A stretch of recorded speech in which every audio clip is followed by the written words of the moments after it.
The chosen blade. They say he kills bandits, monsters, and kings. But what if the real monster is the man behind the blade?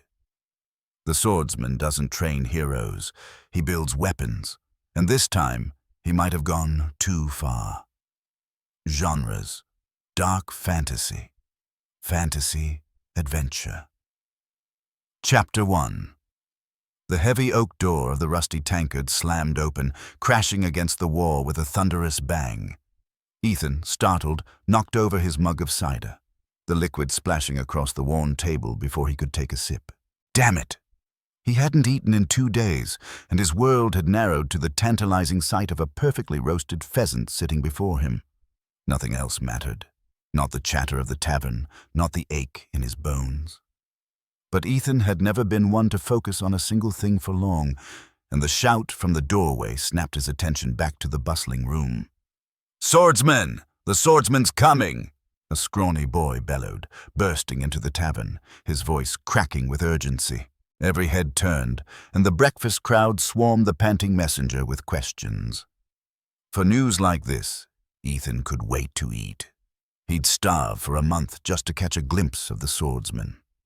Leaping from his seat, he joined the throng of curious patrons. "Where's he headed?" someone shouted. "How long ago did you see him?" another demanded. "You sure you didn't guzzle too much sour ale this morning, kid?" a gruff voice teased. "Swear on your mother's crooked nose you ain't lying," called a woman from the back.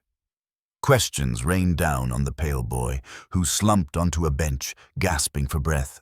A kind hand slid a jug of ale his way.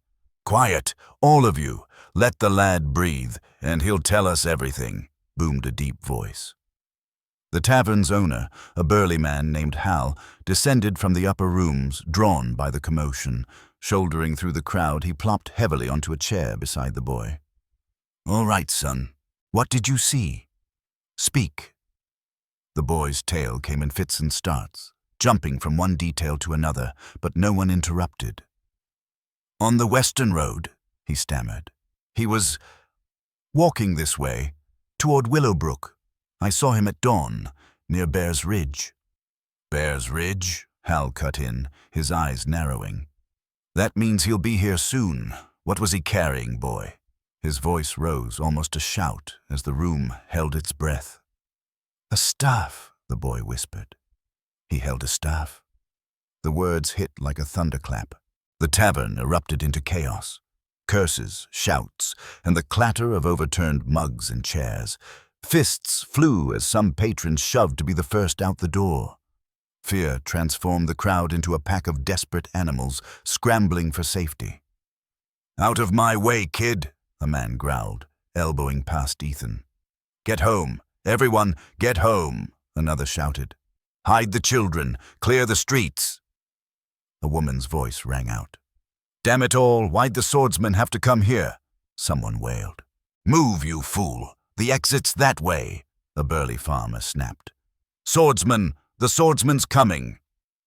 The cry echoed again. "Clara, grab Lily and Tom and get to your aunts. Lock the doors and don't come out," a man yelled, shoving through the chaos. Chapter 2.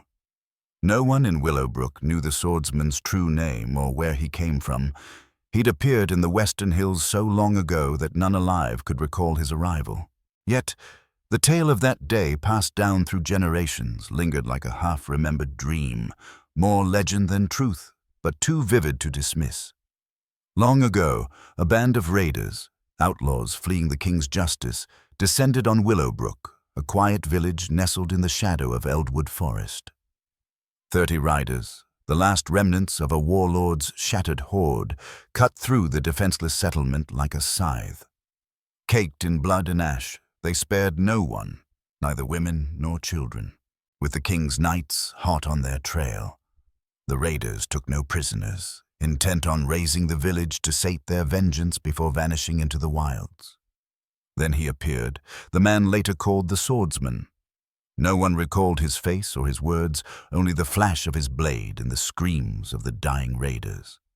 Alone, he cut down 30 seasoned warriors, each one armed to the teeth and burning with rage. 30 men, and not one walked away. The swordsman came to Willowbrook to kill, and he stayed to kill.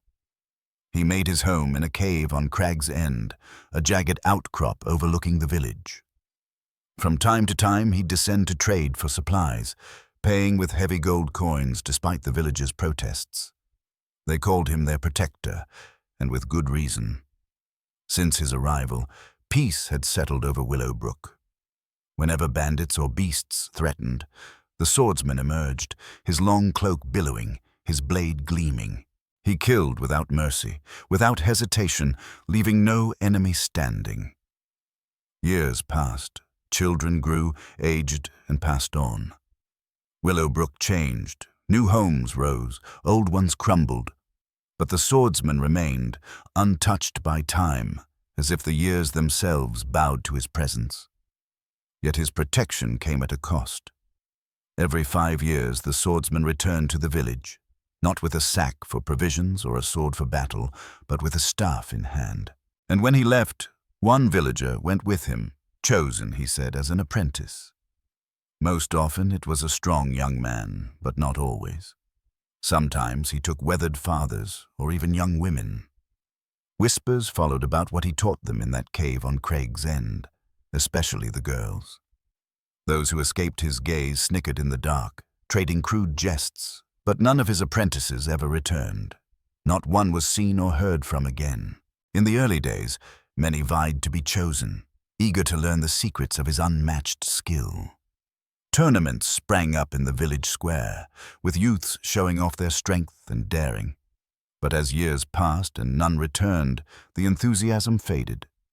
Now, when word of the swordsman's approach reached Willowbrook, doors were barred and families hid in cellars or attics.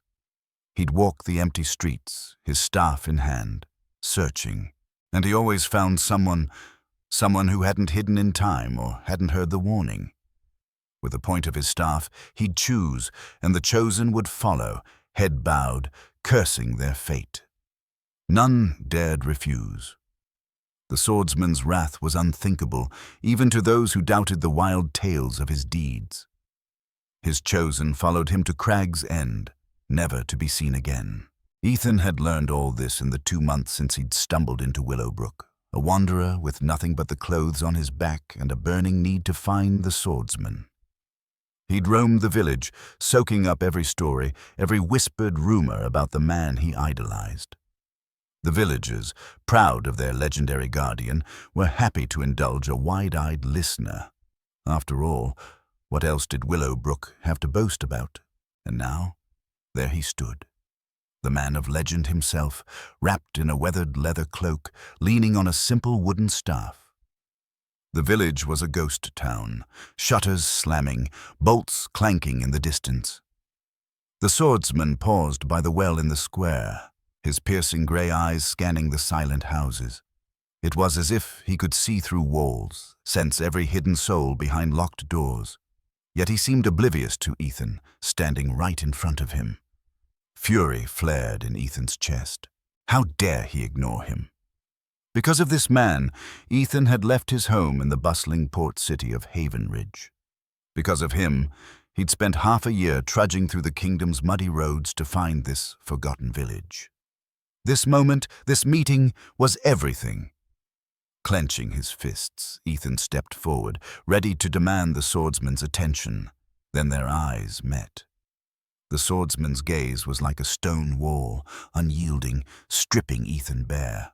It sized him up, took him apart, and put him back together in an instant. "Why do you think I'd help you get revenge?" the swordsman asked, his voice sharp as steel. How did you?"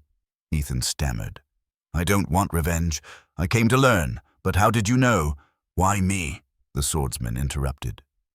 "Stories," Ethan said, regaining his footing. "Bandits, raiders, even the king's knights. You know how to kill, and you need an apprentice. Why do you think you're fit to be my apprentice?" The swordsman's tone dripped with disdain. "I'll do anything," Ethan blurted. "I'm quick. I learn fast. I know gold means nothing to you, but I'll give you my soul." The words tumbled out, desperate, his voice breaking. Your soul."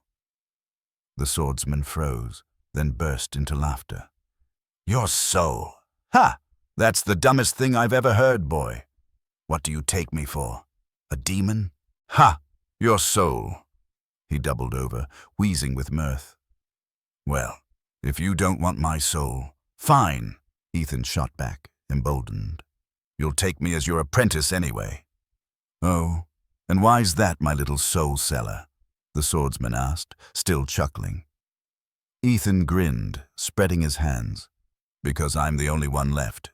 Everyone else ran or hid. You need an apprentice, and I'm all you've got." "Take you?" The swordsman laughed again. "I've already got a clown in my cave, and one's enough. You'd probably make me die of laughter, especially since you've got more talent than my current fool, Jasper." Ethan's lips trembled. His dreams, his hopes of vengeance, were crumbling under the man's mockery. Everything he'd sacrificed for this moment felt like dust. "Follow me," the swordsman said suddenly, his tone sharp and serious. The staff pointed at Ethan. The swordsman had chosen him. Joy surged through Ethan, urging him to leap, to shout, to kiss the man's dusty boots. "His master. Yes, my master," Ethan said, barely containing himself. "From now on, you call me master," the swordsman said, smirking, "and I'll call you a lazy oaf and a clumsy fool." With a spring in his step, the swordsman strode toward the village gates. Ethan followed, practically bouncing with excitement. Chapter 3. The swordsman led Ethan into the cavern at Crag's End, a vast hollow carved into the cliff's heart. "In here," he said, gesturing to a small chamber chiseled into the stone wall. "This is your room now. It's a bit rough, but I trust that won't bother you. I'll give you what you need to clean it up. You'll be doing a lot of cleaning from now on." A wide grin spread across his face. "Why's that?" Ethan asked, stepping into the cramped space. A straw-stuffed pallet lay in one corner, covered with a tattered blanket. A rickety table, a couple of shelves, and a warped wardrobe were the only furnishings. "Because you're in charge of keeping this cave tidy," the swordsman replied, raising an eyebrow. "Or did you expect me to sweep the floors?" No, I'll handle it," Ethan said quickly. "Jasper used to do it, but frankly, his cleaning just makes more mess," the swordsman added with a dry chuckle. "Jasper, who's that? Your last apprentice?" Ethan asked, crossing to the wardrobe and tugging open its creaky door. "Oh," he yelped, stumbling back as something burst out, startling him. A figure in ragged clothes, adorned with a jester's cap jingling with bells, scrambled out of the wardrobe. It moved in a lurching, hopping gait, hunched over, occasionally using its hands for balance like some strange beast. The figure tripped over a stool, tumbling out of the room in a clatter of bells, silent except for the noise of its fall. "What was that?" Ethan gasped, heart pounding. "That's Jasper," the swordsman said, amused. "My clown, a human, like you and me. Quiet, but entertaining. His room's across from yours. Don't be surprised if he visits in the dead of night. Nightmares scare him, and he hates being alone." The swordsman ruffled Ethan's hair with a short laugh and turned to leave. "Oh, and one more thing," he called back from the doorway. "You hungry? I'm waiting in the dining hall left of the main entrance. Cooking's on you now, by the way." Ethan sighed heavily, but nodded. Cleaning didn't faze him, and he could manage a decent stew. What truly unnerved him was Jasper. A clown? He stepped out of his room, still shaken. In the dining hall, the aroma of roasted meat greeted Ethan, rekindling his hunger. The swordsman sat at a sturdy oak table, and Ethan, too ravenous to wait, dove into the meal. But before he could take a second bite, a deafening crash echoed from deeper in the cave. "What in the hell's is that?" Ethan shouted, slamming his fork down. "Can't I eat in peace for once?" "That's Jasper, rushing to join us," the swordsman said calmly. "Probably tripped over his own feet or got spooked by a shadow. You'll get used to him. He's amusing." Amusing. Jasper crawled into the hall, literally. Both legs were tangled in one trouser leg, and a deep wooden bowl was jammed over his head, clanging against the stone walls as he flailed. The swordsman stood, strode over, and yanked Jasper to his feet. Like a patient father, he untangled the clown's clothes and set him right. "Stop squirming, you daft fool," the swordsman muttered. "Put your bowl on the table. I'll ladle you some stew. Where's your cap?" Jasper pulled his jester's cap from his pocket and turned to Ethan. The torchlight caught his face, or rather the mask hiding it. It was wooden, with triangular eye slits and a wide mouth cut out, revealing a thin-lipped grimace and a small, sagging chin. The white paint was cracked and peeling, but Ethan recognized it instantly. The face of Iemo, the tragicomic fool from traveling troops. Iemo, the love-lorn poet, was always mocked and beaten in performances, a figure of laughter. Ethan had always chuckled at Iemo's antics, but now, facing this living version, he felt only unease. Through the mask's slits, Jasper's gray eyes stared, human, weary, and filled with a sorrow Ethan had never seen before. The mask turned away, but those eyes lingered in Ethan's mind, stirring a torrent of questions. "Finish eating and meet me on the cliff," the swordsman said, rising from the table. "We'll see what you're made of and what potential you've got." Outside, on a flattened ledge overlooking Willow Brook, the swordsman stood as Ethan emerged from the cave. "Ever held a sword, boy?" he asked. "I traveled with a troupe of performers," Ethan said, his cheeks flushing. "Jugglers, acrobats, clowns. There was a girl." His face reddened further. "She taught me some moves after shows." "Moves, eh?" The swordsman smirked. "What did this last teach you?" "She juggled knives, daggers, even swords and little hatchets," Ethan said, his blush deepening. "She was good with a blade, too. I saw her fight, honestly." "Fine, let's see what you can do." The swordsman turned.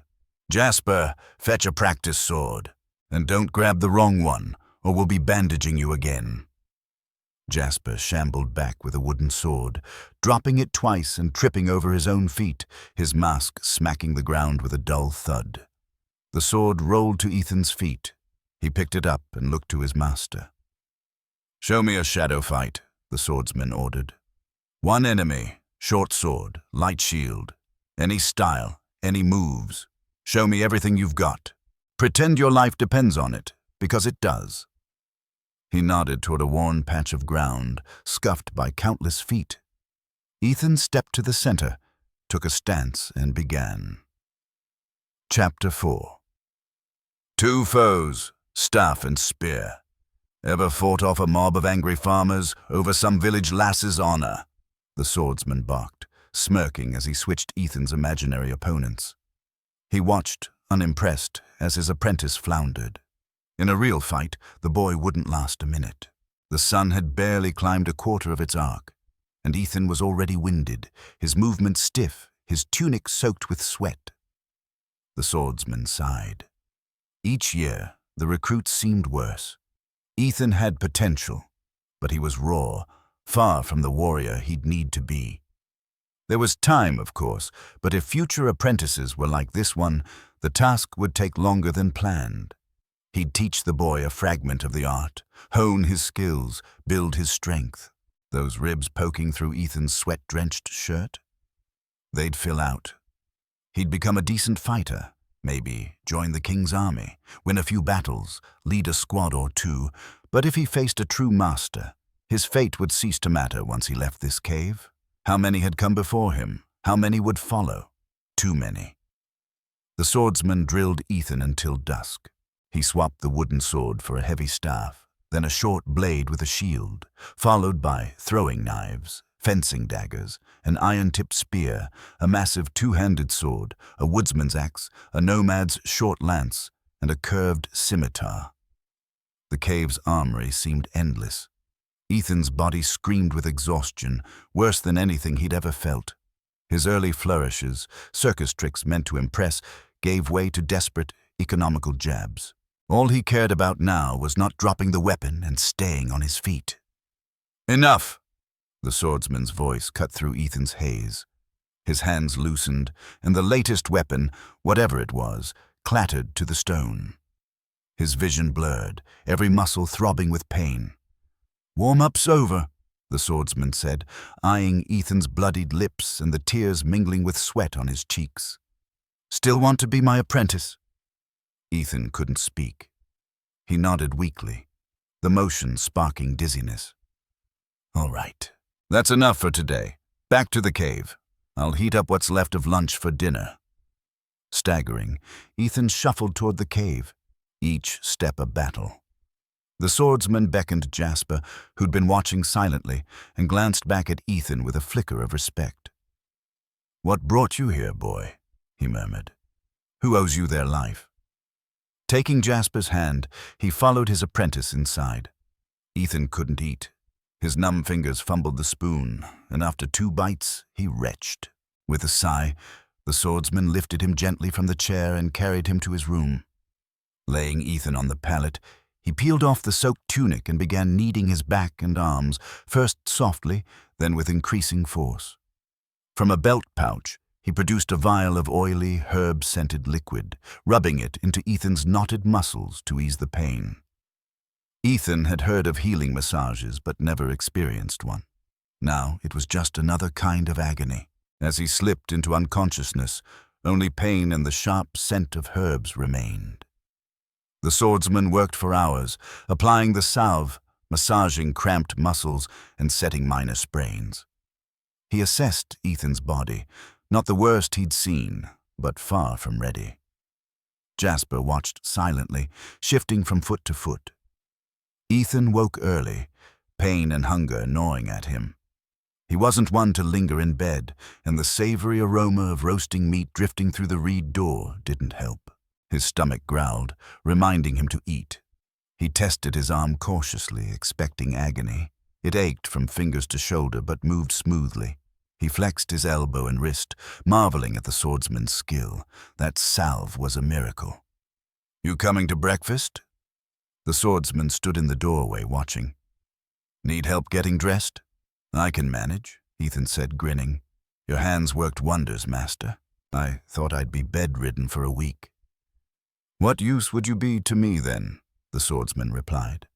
"I'll patch you up plenty more times. Trust me. I've dragged apprentices back from the brink, usually after I put them there." He switched topics abruptly. "Hurry up. Food's getting cold. We've got work to do. Training starts today from the basics. That circus act you showed me yesterday, never do it again." The swordsman left, and Ethan dressed slowly, wincing as sore muscles protested. On the cliffside training ground, the swordsman waited, gripping a real sword, not a practice blade, but a sleek, curved eastern saber with a shark skin hilt. A weapon like that could buy a fine horse, maybe 2. Ethan had never held anything so fine. "This is yours now," the swordsman said. "Don't make that face. Those straight broadswords the king's men swing are useless. I'm not teaching you to brawl. I'm teaching you the art. You and your blade must be one. It guides you, and you guide it. Those iron lumps you call swords? Good luck controlling them. Now watch, memorize, and copy." He drew his own sword from its scabbard and executed 2 swift strikes, a move called the flame wing, a fundamental technique in swordsmanship. In his hands, it was flawless, 1 1/4 breaths, 1 1/4 steps, no more, no less. Perfect. Sheathing his blade with a flick, the swordsman sat on a nearby boulder to observe. Ethan took his stance and mimicked the moves, striving for precision despite the ache in his limbs. The swordsman closed his eyes, listening. The whistle of Ethan's blade, the shuffle of his feet, his grunts of effort, told him everything. A step too long, and the right wing faltered. An overzealous swing, and the sword vibrated awkwardly. Good enough. The boy was focused. Time to test him. Gently, the swordsman let a thread of the art, a faint trickle of power, flow toward Ethan, probing his receptiveness. Ethan stumbled, halting mid-swing. He glanced around, shrugging as if shaking off a fly, then resumed. This time, his flame wing was perfect. 1¼ steps, 1¼ breaths. The blade traced a glowing arc, leaving a faint shimmer in the air. The swordsman's eyes snapped open, stunned. Ethan froze, then repeated the move, just as flawlessly. The shimmering wing lingered, fading slowly. "Stop," the swordsman said, approaching with his sword drawn. "Try this." He demonstrated a complex series of thrusts ending in a deep lunge. "That's too hard for me," Ethan protested. "Strike!" the swordsman barked, his voice like steel. Ethan tried, and to his shock, the moves came smoothly, though he recalled. On the 5th attempt, he nailed it perfectly, despite a twisted ankle and a strained wrist. His body wasn't ready, but he'd done it. "That's enough," the swordsman said. "Go clean. You're not as hopeless as I thought, not bad at all." As Ethan limped away, the swordsman watched, marveling. The boy soaked up the art like a parched sponge. In all his years, he'd never seen such potential. Chapter 5. 6 months passed. Ethan absorbed the swordsman's teachings like a river drinking rain. Beyond grueling swordplay and physical drills, his master spoke of weapons, combat styles, armor, and healing herbs. Ethan hung on every word, learning of distant lands, their customs, the secrets of steel forging, the kingdom's history, and the monstrous creatures lurking in the border wood. The swordsman's voice flowed endlessly, as if it mattered little whether Ethan listened. But he did, memorizing every syllable. One day before lunch, Ethan ducked into his room to change for training. A clatter and odd thumping from across the hall caught his ear. Jasper. Tiptoeing to the reed door, he peered through a crack. The clown sat cross-legged on the floor, a checkered board before him, studded with carved wooden figures, swordsmen, spearmen, 2 axemen, a knight on horseback, and another rider atop a bizarre beast with tusks as long as a man's arm and a strange horn on its snout. "That's an elephant," the swordsman's quiet voice came from behind.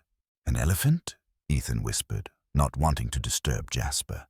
"You mentioned them before, so that's what they look like." Jasper, engrossed, moved a figure to another square. "It's a game called Kings and Pawns," the swordsman said. "I've never met anyone who could beat Jasper at it." Ethan barely blinked at his master's knack for answering unasked questions.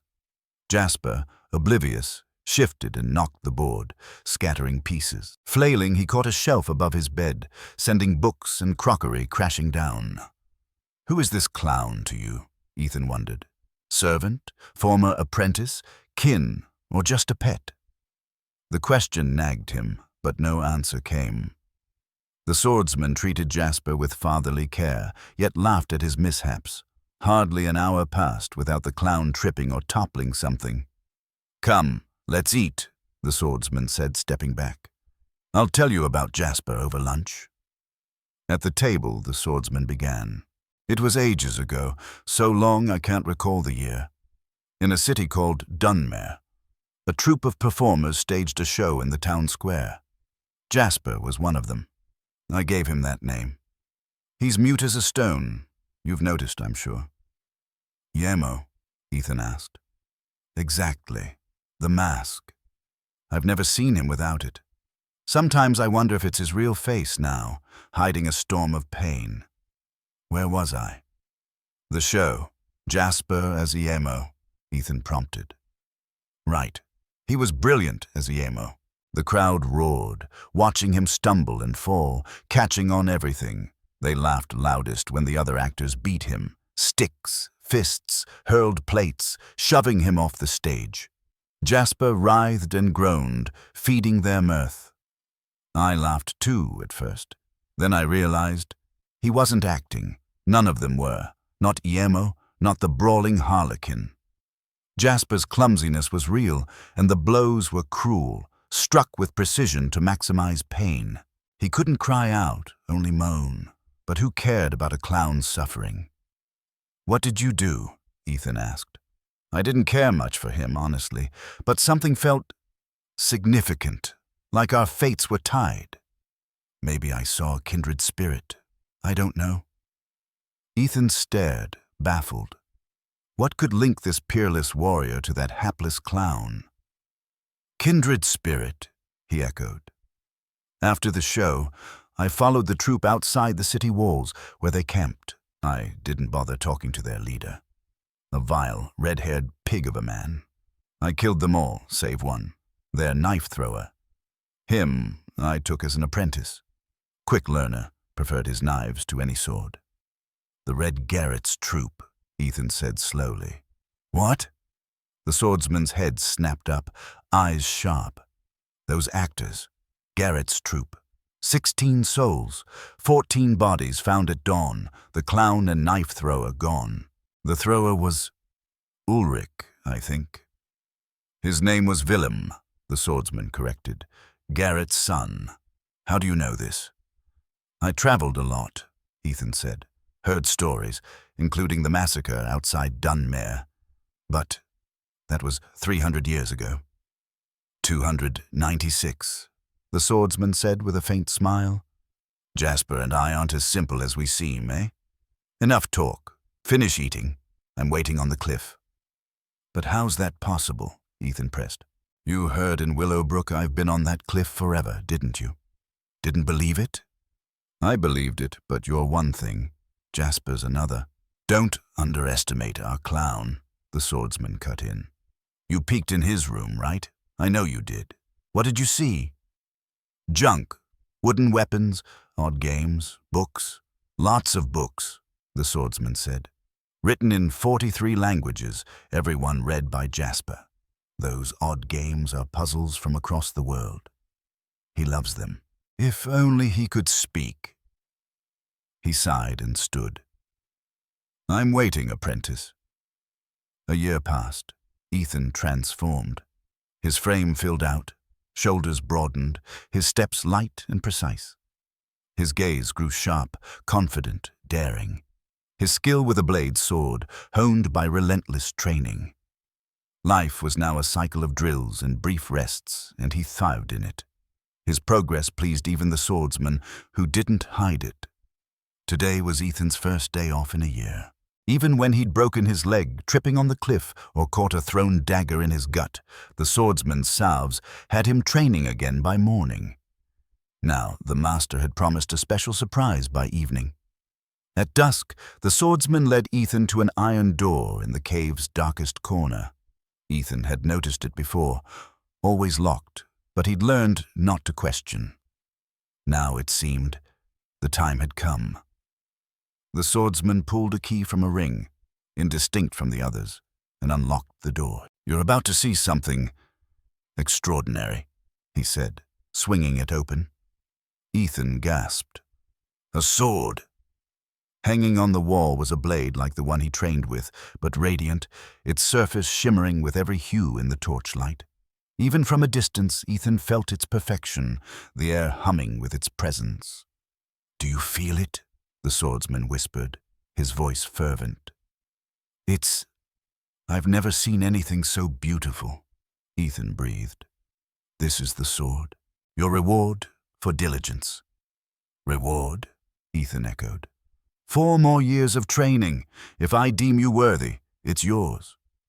Mine. Ethan's eyes burned into the blade, its surface calling to him. I'll earn it, master. It's in your hands. Now, rest. Tomorrow's your first trial. You'll need your strength. That night, for the first time in a decade, Ethan didn't dream of his family's brutal murder. Their screams as he stood helpless, his lips whispering curses dark enough to chill the gods.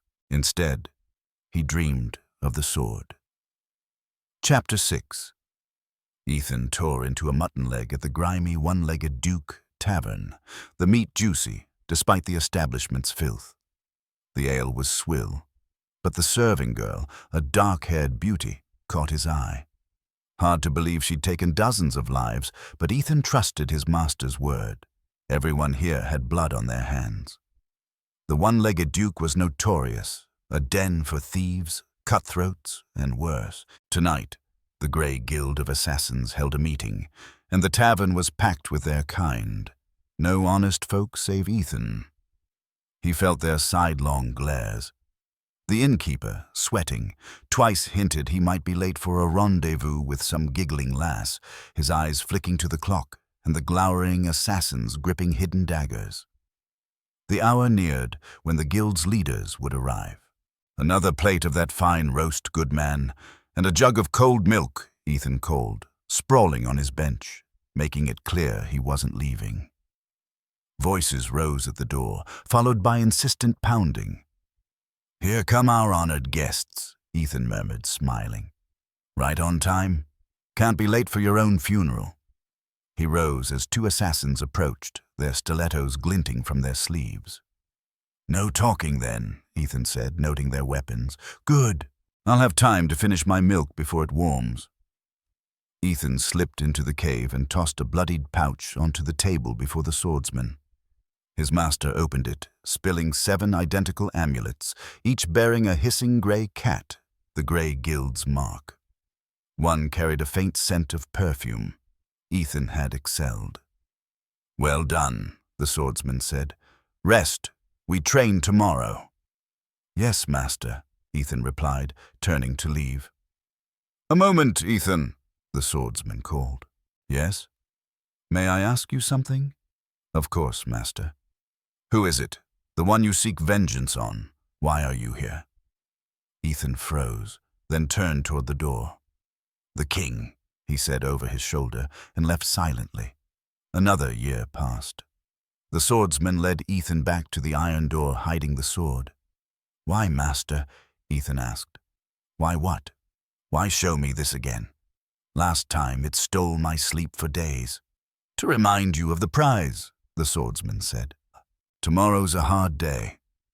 The torchlight danced on the sword, banishing shadows. Ethan felt it call to him, as if it had waited for him alone. "Take it," the swordsman said. "What?" Ethan blinked, unsure he'd heard right. "Hold it. Feel its weight, its perfection." Ethan barely heard. He grasped the sword, its balance flawless. A year of grueling training, pain, exhaustion, blood, had led to this. Behind him, the swordsman leaned against the wall, weary. He hadn't felt such fatigue in ages. Perhaps his path would end sooner than he'd thought. He smiled faintly. "You want to be worthy of it?"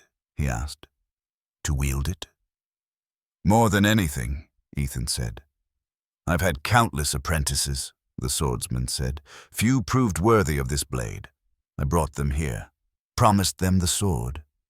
"Fools," Ethan whispered, entranced by the blade's gleam.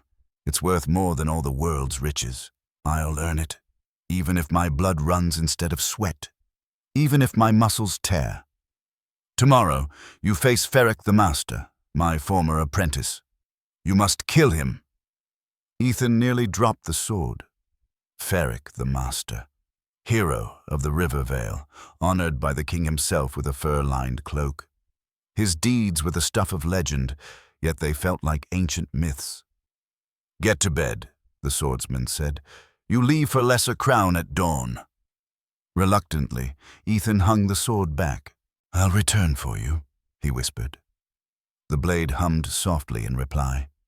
Ethan strolled down a shaded avenue in Lesser Crown, his right hand on his sword's hilt, his left rolling a gold coin with a hole in its center, a challenge token.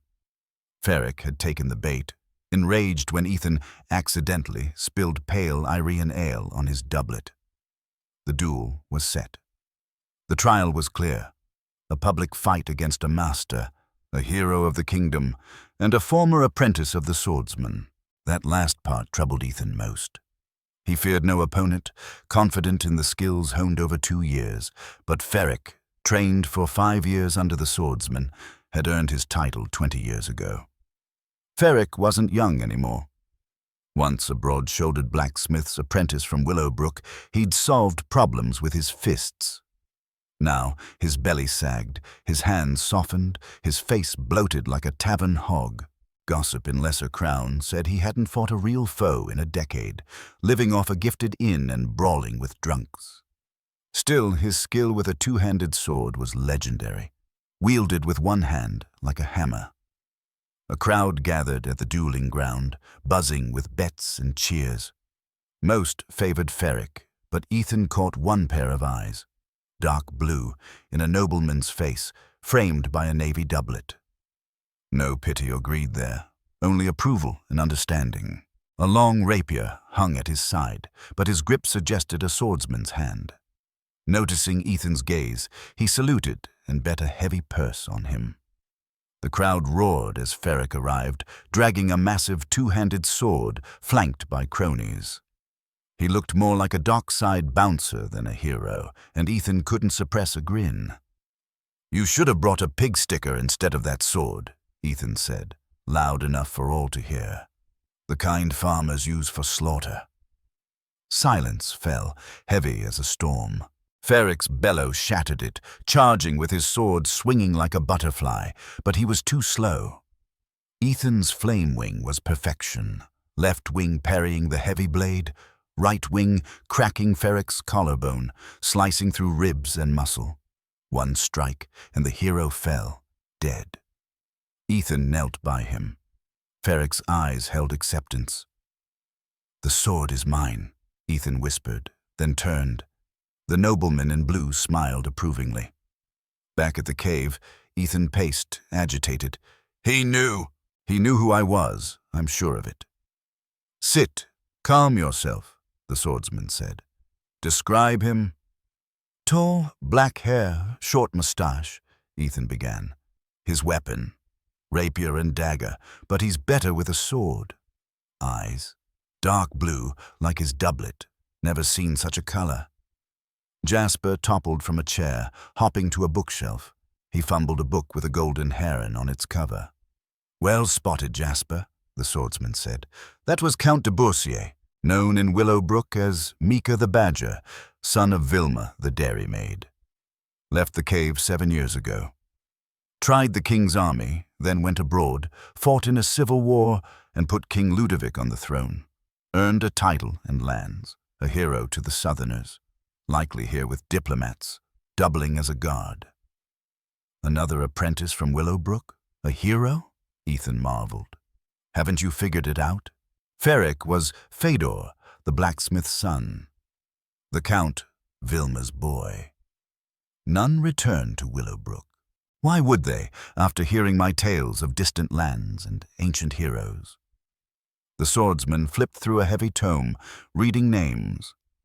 "Stars of Hudal, now Starvus sword-bearer, King Frederick's bodyguard. Came to me at 12. Mikas the carpenter, now a royal general. Nikita the tanner, a brute I turned into a knight. Even Ilya of Murom, crippled from birth, became a legend." Ethan listened, awestruck.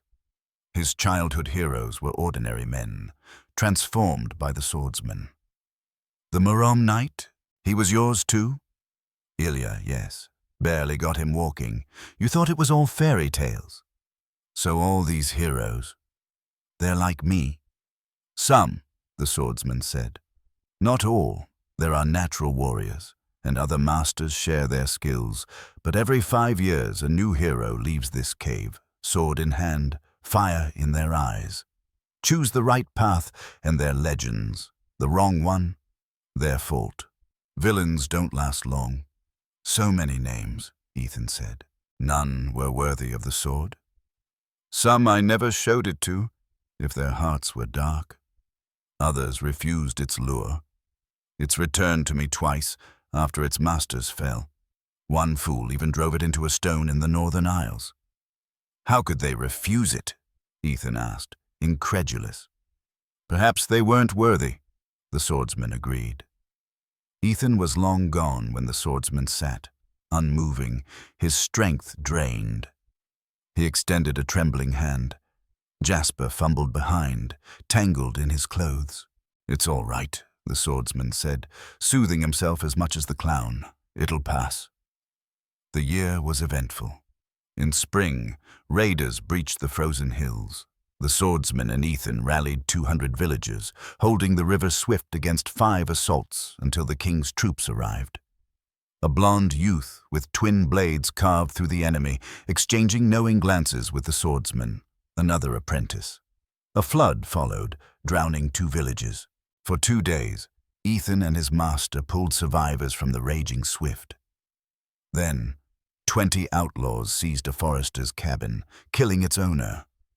For 3 days, the swordsman and Ethan hunted them through the woods, slaying every last one.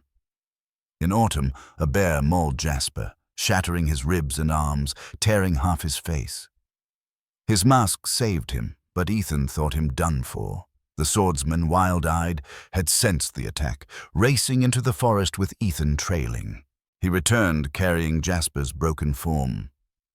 For 2 weeks, the swordsman tended Jasper, growing pale and gaunt. Ethan trained alone, avoiding the sight of his master's frailty. Jasper, despite his clumsiness, had won Ethan's heart like a brother he'd lost long ago. By the 3rd week, the swordsman emerged, smiling. He'd defied death. Training resumed, the swordsmen sparring with renewed vigor, sparks flying from their blades. A week later, Jasper shuffled about, as if nothing had happened. Ethan and his master watched, grinning. "Strike!" the swordsman commanded. Ethan's sword sang, slicing air, no, parting it. The blade met no resistance as half a training dummy, clad in steel, crashed to the floor, startling Jasper. The severed armor nearly hit Ethan's foot. He stared, awestruck, at the sword. "Feel its power?" the swordsman asked. "Nothing can stop it," Ethan said, eyes fixed on the blade. "Tomorrow, envoys from the raiders arrive in Lesser Crown," the swordsman said. "That's your next trial." He left. Ethan lingered, reluctant to release the sword. "You'll be mine," he whispered, "as I'll be yours." The swordsman collapsed from his bed, catching himself with trembling hands. "Damn it," he cursed softly. Ethan would return soon from Lesser Crown. He couldn't see his master like this. Did I pour too much art into him, or is he drawing it from me? I'll think on it later. Gathering his strength, he rose, each step deliberate. Jasper whimpered, hiding under the bed. Ethan stood 5 paces away, a bloody sack in hand, his gaze weary yet piercing. "How'd it go?" the swordsman asked, voice steady. "You didn't mention the ambushers," Ethan said flatly, tossing the sack. It burst, spilling severed fingers. "But you managed," the swordsman noted. "At least 50, waiting for me. I couldn't reach the envoys through them. I lured them into the streets, killed them one by one." 48, the swordsman corrected. "You got them all? Envoys too?" "Yes, as you ordered." Ethan met his eyes.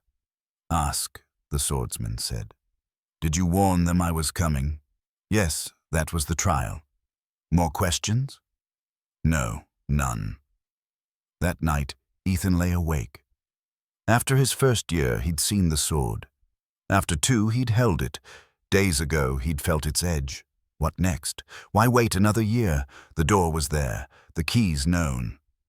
"Put it back, boy," the swordsman's voice startled him. Ethan, caught staring at the sword, hadn't heard him enter. "You've got a scratch, master," Ethan said, nodding at his hand. The swordsman glanced at the cut, unnoticed till now.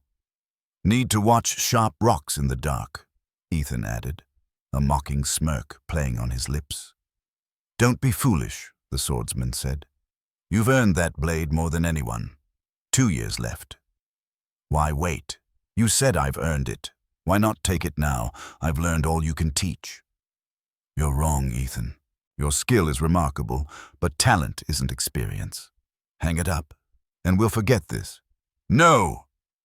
Ethan stepped back, raising the sword in the stag guarding its fawn stance. "Don't disappoint me," the swordsman roared. "Don't make me think I misjudged you. Put it down or you'll never touch it again." "Take it from me, master," Ethan taunted. "You're not as quick as you were." 2 weeks ago, you stumbled on the slope, remember? Fool, the swordsman sighed. I poured art into you without restraint. I didn't see how the sword bound you. Ethan wasn't listening. Look at you. 300 years old? 500. Spare me your tales of ancient heroes. There's gray behind your ear now. You're aging, old man. But don't worry, old age won't kill you. Their blades clashed, sparks flying in the dim corridor. Jasper tumbled in, screeching, watching the duel. Master and apprentice, no, master and master, traded blinding strikes, dodging and countering. Jasper, eyes covered, flinched at each clash, hearing only steel's song. A thud silenced the fight. Jasper peeked. Blood pooled on the stone. Ethan cradled the swordsman's head, the bloodied sword discarded nearby. Well, damn, the swordsman rasped. I underestimated you. That's good. Good? Ethan asked, confused. You're more gifted than I thought. You took nearly all of it. Took what? The sword? The art, he said. What I gave you. How old do you think I am? I thought 500 once, but now 604, boy. No more, no less. How? Ethan demanded. Some call you a god, others a demon, some a guardian spirit. What's true? Your blood's on my hands. The art, the swordsman said. It sustained me. I was its chosen vessel, the embodiment of swordsmanship. A god of the blade, perhaps, but just a vessel. My strength was immortality and perfect skill. And this sword, isn't that enough? Too much, he coughed, blood spilling. At first, I was reckless, conquered cities, toppled kings. Then I settled, fought wars, won tournaments under many names. Glory and gold lost their shine. I grew tired of living. That's possible. Ask Jasper. He nodded at the trembling clown. I decided to shed the art. How? By passing it on, its energy, power. Even a clumsy fool can become a warrior with it. A prodigy like you, a hero. So that's why the apprentices, Ethan realized. I gave it away, bit by bit. Some took less, some more. You took nearly all I had, most of what I was given as the chosen. Even the sword chose you. What does that mean? Your shoulder, the swordsman said. I cut it to the bone before you struck. Ethan touched the torn, blood-soaked cloth. His skin was unmarked. Your wound healed. You're the vessel now. The art needs a bearer. A curse or a gift, I don't know. I wasn't the first. You won't be the last. And the sword? What is it? I never unraveled its secret. Its maker was a smith, a vessel of his own craft. How many such vessels wander the earth? It's a lot to grasp. And Jasper? Is he a vessel? No, the swordsman said. He's balance. The universe has laws, but above all is balance, preserving existence against chaos. He's part of me. Now, part of you. Protect him. He's so helpless. The swordsman's eyes closed. His hand loosened, and his blade clattered to the stone. Rest, master of the sword, Ethan whispered. Your burden's mine now. I won't fail you. Years later, in a border town of the lowlands, the Black Boar Tavern hummed despite the early hour. A stranger in a worn leather cloak, face half hidden by a black cloth, sat alone. In the summer heat, such attire drew stares. The bouncer, Hans, eyed him warily, itching for a reason to toss him out. But the man was quiet, paid in silver, and praised the sausages. No cause for trouble, yet. Shouts erupted at the door as it crashed open. Armed men stormed in, their cloaks bearing the crest of Baron Rosselheim, a brutal warlord. Horses neighed outside. Blood and fire would soon follow. Hey, innkeep, strong ale for my men, the leader roared, laughing. We're parched from dust and blood. His men joined in. One dragged in a squirming boy of 14 by the hair. "Quiet, you cur," the leader snapped. "We'll get a hot iron from the innkeeper. Teach you not to steal horses from nobles." Martin cut off a few fingers. "Get him used to pain." A burly man stepped forward, licking his lips, dagger in hand. The cloaked stranger rose, blocking his path. "What's this?" Martin growled, gripping his dagger. "Your death," the stranger said softly. Martin fell, never seeing the blade drawn. 10 strikes later, 10 bodies lay still, life draining from the Baron's men. The boy, spared, stared at his savior, eyes locked on the radiant sword in his hand. Perfect, breathtaking. The stranger met his gaze and smiled, offering a hand. "Care to be my apprentice?" he asked. As the boy gaped, he addressed the stunned crowd. "From now on, this town is under my protection. Any who come with the swords and ill intent will stay here in the earth. You have my word." The innkeeper broke the silence. "What's your name, good sir?" The stranger paused, then grinned. "Call me the Swordsman." Thank you for listening to my story to the end. Share your opinion in the comments. What do you think about it? If you liked this story, do not forget to share it with your friends and like it.